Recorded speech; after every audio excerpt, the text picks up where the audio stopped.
नमस्कार बच्चों, आज हम कक्षा 7 की संस्कृत पाठ्यपुस्तक रिद्धि संस्कृतम के तीसरे पाठ का अभ्यास कार्य करेंगे, जिसका शीर्षक है बुद्धिर्यस्य बलम तस्य। पाठ हमने पढ़ लिया है, तो आइए शुरू करते हैं अभ्यास कार्यम। पहला प्रश्न है, एक पदेन उत्तरत, एक पद में उत्तर दीजिए। गजस्य नाम किम आसीत। गजस्य नाम, जो हाथी था, हाथी का नाम क्या था? तो हाथी का नाम कर्पूर तिलक था। किम की जगह हम लिख देंगे कर्पूर तिलकः। कर्पूर तिलकः इसका आंसर हो जाएगा। प्रश्न ख है, गजः कस्मिन् वने वसति स्म। गज, जो हाथी था, कौन से वन में रहता था? तो ब्रह्म वने, ब्रह्म नामक वन में रहता था। तो ब्रह्म वने इसका आंसर हो जाएगा, कस्मिन् की जगह ब्रह्म वने। प्रश्न ग है, अहम गजम मारिष्यामि इति कह अवदत। मैं हाथी को मारूंगा, ये किसने कहा? तो एक जो बूढ़ा श्रीगाल था, बूढ़ा सियार था, उसने कहा था। तो कह की जगह आ जाएगा एकः वृद्धः श्रीगालः। ये इसका आंसर हो जाएगा, एकः वृद्धः श्रीगालः। प्रश्न घ है, रक्षतु माम इति कह अवदत। मेरी रक्षा करो, मेरी रक्षा करो, ये किसने कहा? तो हाथी ने कहा था जब वो गड्ढे में गिर गया था। कहा की जगह आंसर हो जाएगा गजह। गजह। श्रीगालेन कह वंचिता। श्रीगाल के द्वारा कौन ठगा गया था? तो श्रीगाल के द्वारा जो हाथी था, जो कर्पूर तिलक था, वो ठगा गया था। तो इसकी जगह हम लिखेंगे गजह, या फिर कर्पूर तिलक, उसका नाम लिख दीजिए या फिर गजह लिख दीजिए, दोनों ही आंसर सही होंगे, गजह या फिर कर्पूर तिलकः। एक पदेन उत्तरत खत्म होता है। प्रश्न 2 है, पूर्ण वाक्येन उत्तरत। फुल सेंटेंस में, कंप्लीट सेंटेंस में हमें आंसर लिखना है। प्रश्न क है, श्रीगालः गजस्य समीपम गत्वा किम अवदत। श्रीगाल हाथी के पास जाकर किम अवदत, क्या बोला? तो वो क्या बोला था कि हे गजराज, मुझ पर दया करो। संस्कृत में हम लिखेंगे, श्रीगालः गजस्य समीपम गत्वा अवदत यत् हे महाराज, हे गजराज मयि दयस्व। हे गजराज मयि दयस्व। श्रीगाल गज के पास जाकर बोला, हाथी के पास जाकर बोला कि हे गजराज, मुझ पर दया कीजिए। ये इसका आंसर हो गया। प्रश्न ख है, गजः श्रीगालम किम पृष्ठवान। जो हाथी था, उसने श्रीगाल से क्या पूछा? तो उसने पूछा था कि तुम कौन हो और यहाँ किस लिए आए हो? आंसर लिखेंगे, गजः श्रीगालम पृष्ठवान यत् को असि त्वम अत्र किमर्थम आगतवान। ये इसका आंसर हो जाएगा, गजः श्रीगालम पृष्ठवान यत् को असि त्वम अत्र किमर्थम आगतवान। प्रश्न ग है, सर्वे जंतवः श्रीगालम किम सूचितवन्तः। सारे जंतुओं ने, सारे पशुओं ने श्रीगाल को, सियार को क्या सूचित किया? तो क्या सूचित किया था कि यदि गजराज हमारा राजा होगा तो अच्छा होगा। ये आंसर है इसका, सर्वे जंतवः श्रीगालम सूचितवन्तः यत् यदि गजराजः अस्माकं राजा भवेत् तर्हि वरम। तो सही होगा, ये पूरी लाइन इसका आंसर है। प्रश्न घ है, श्रीगालः कर्पूर तिलकम कुत्र अनयत। श्रीगाल कर्पूर तिलक, जो हाथी था, उसको कहाँ लेके आ गया? तो एक गड्ढे के समीप ले आया था। श्रीगालः कर्पूर तिलकम एकस्य गर्तस्य समीपम अनयत। ये इसका आंसर होगा, श्रीगालः कर्पूर तिलकम एकस्य गर्तस्य समीपम अनयत। श्रीगाल कर्पूर तिलक को एक गड्ढे के समीप ले आया। न्य क्वेश्चन है, कर्पूर तिलकः अन्ते किम अवगच्छत। कर्पूर तिलक को अंत में क्या समझ में आया? उसको ये समझ में आया कि वो सियार के द्वारा ठगा जा चुका है। तो आंसर में लिखेंगे, कर्पूर तिलकः अन्ते अवगच्छत यत् सह श्रीगालेन वंचितः इति। कर्पूर तिलक को अंत में समझ में आया कि वह श्रीगाल के द्वारा ठगा गया है। कर्पूर तिलकः अन्ते अवगच्छत यत् सह श्रीगालेन वंचितः इति। यहाँ पे हमारा पूर्ण वाक्येन भी खत्म होता है। प्रश्न 3 है, रेखांकित पद्माधृत्य प्रश्न निर्माणम कुरुत। सेम क्वेश्चन, हर एक्सरसाइज के जैसे प्रश्न निर्माण करना है। अंडरलाइन वर्ड की जगह पे हमें किम शब्द रूप पढ़ना है, उसी विभक्ति उसी वचन का। क है, एकः गजः वसति स्म। एक हाथी रहता था। एक कौन रहता था? तो क्या हो जाएगा, गजः की जगह कह। एकः कह वसति स्म, एकः कः वसति स्म, इसका प्रश्न हो जाएगा। प्रश्न ख है, गजः श्रृगालं पृष्टवान, हाथी ने श्रृगाल को पूछा। हाथी ने किसको पूछा? तो श्रृगालम द्वितीय व्यक्ति एकवचन, क्या हो जाएगा?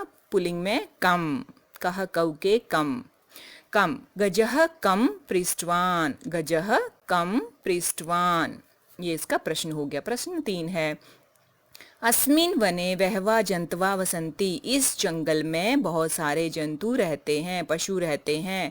तो इस जंगल में बहुत सारे क्या रहते हैं? बहुवचन में है, क्या हो जाएगा? कह कौ के आ जाएगा। अस्मिन वने बहवः के वसन्ति, के वसन्ति, क्वेश्चन मार्क।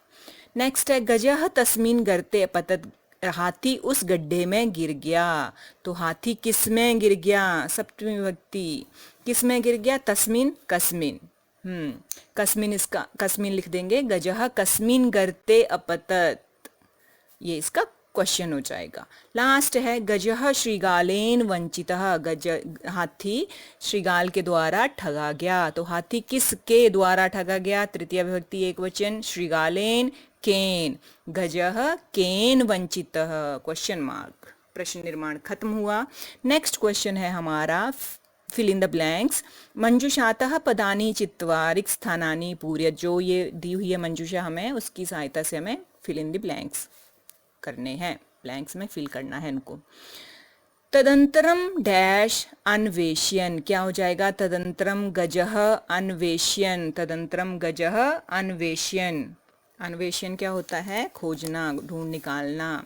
सह डैश समीपम गत्वा, सह गजस्य, सेकंड में आ जाएगा गजस्य, समीपम गत्वा तम साष्टांग, साष्टांग क्या करते हैं? नमस्कृत्य, थर्ड में हो जाएगा नमस्कृत्य, अवदत, नमस्कार करके बोला, हे गजराज मयि दयस्व।